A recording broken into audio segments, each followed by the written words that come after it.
السلام علیکم، میں ہوں سید منصوب حسن۔ اس سے پہلے آپ نے جو میری ویڈیوز دیکھی وہ میں نے جو پروفیشنل ٹاپکس تھے ٹیکسیشن کے، corporate law, accounting, management consultancy, میں نے ان موضوعات کے اوپر ویڈیوز بنائی۔ ان کے ذریعے میں اپنا علم اور اپنا تجربہ آپ لوگوں کے ساتھ شیئر کرنا چاہتا تھا، اور تاکہ آپ لوگ اس سے فائدہ اٹھائیں، اور مجھے امید ہے کہ آپ نے اس سے بھرپور فائدہ اٹھایا ہے۔ اپنے پچھلے 33 سال کے پروفیشنل کیریئر کے دوران میں نے محسوس کیا کہ معاشرے کے اور معیشت کے بہت سے پیچیدہ مسائل ہیں جن کے اوپر کام کرنے کی ضرورت ہے۔ ان میں سے ایک بڑا مسئلہ موجودہ مالیاتی نظام ہے۔ اس مالیاتی نظام کے اوپر بات کرنے سے پہلے میں آپ کے ساتھ اپنا بیک گراؤنڈ شیئر کرنا چاہوں گا۔ میں نے 1991 میں institute of cost and management accountants سے کورس کمپلیٹ کیا، اور اس کے بعد اپنا پروفیشنل کیریئر ایک لیزنگ کمپنی میں شروع کیا۔ وہ لیزنگ کمپنی لوگوں کو اور کاروباری اداروں کو مشینری، اکوپمنٹ اور گاڑیاں فراہم کرتی تھی لیز کے اوپر۔ میرے پاس اس کمپنی کی اکاؤنٹنگ کی ذمہ داری تھی، اور اپنی اس ذمہ داری کے علاوہ میں جو آپریشن اور مارکیٹنگ ڈپارٹمنٹ تھے ان کو لیز کی اسٹرکچرنگ کے اوپر اور ان کے ریپیمنٹ شیڈول کی کیلکولیشنس کے اوپر میں ان کی بھی ہیلپ کرتا تھا۔ کچھ عرصے کے بعد مجھے ایک مداربہ کی ذمہ داری دے دی گئی۔ مداربہ کے بارے میں آپ جانتے ہیں کہ مداربہ ایک اسلامی مالیاتی ادارہ ہے۔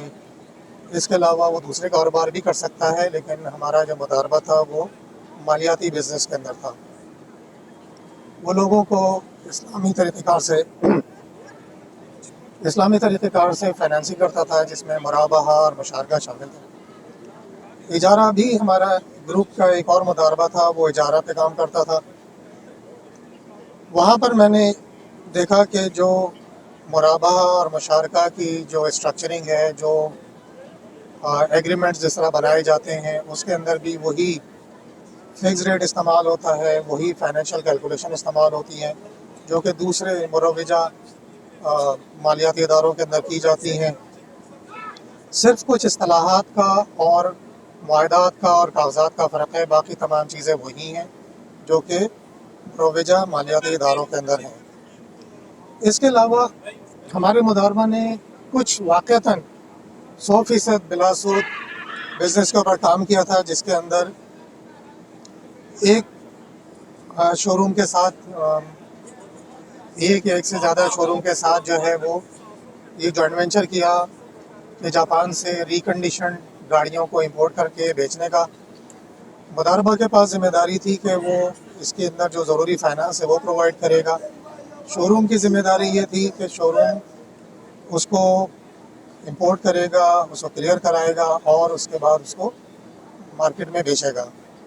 تو گاڑیاں بیچنے پر ہمیں کچھ گاڑیوں میں نفع بھی ہوا اور کچھ گاڑیوں میں نقصان بھی ہوا، جو کہ نفع و نقصان کی شرح جو طے ہوئی تھی اس کے مطابق وہ شو روم کے درمیان اور مداربہ کے درمیان شیئر ہوا۔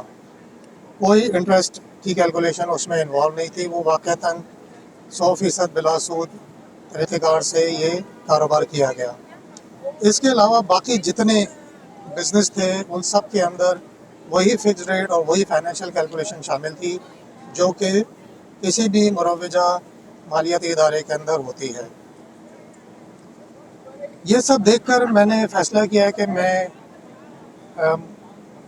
بلا سود مالیاتی نظام کے اوپر کام کروں گا، اور میں نے اس پہ کام شروع کیا، اور 1993-94 کے اندر میں نے ایک بیسک ماڈل بنا لیا تھا۔ لیکن اس دوران میں نے جاب چھوڑ کے اپنا جو مینجمنٹ کنسلٹنسی اور آڈٹ فرم ہے میں نے وہ شروع کر دی تھی، اور میں اس کے اندر بزی ہو گیا۔ اس دوران حکومت پاکستان نے فیصلہ کیا کہ پاکستان میں اسلامی بینکاری کو رائج کیا جائے۔ سن 2002 میں پہلا اسلامی بینک جو ہے وہ وجود میں آیا، اور اس کے بعد مزید اسلامی بینک جو ہے وہ وجود میں آئے۔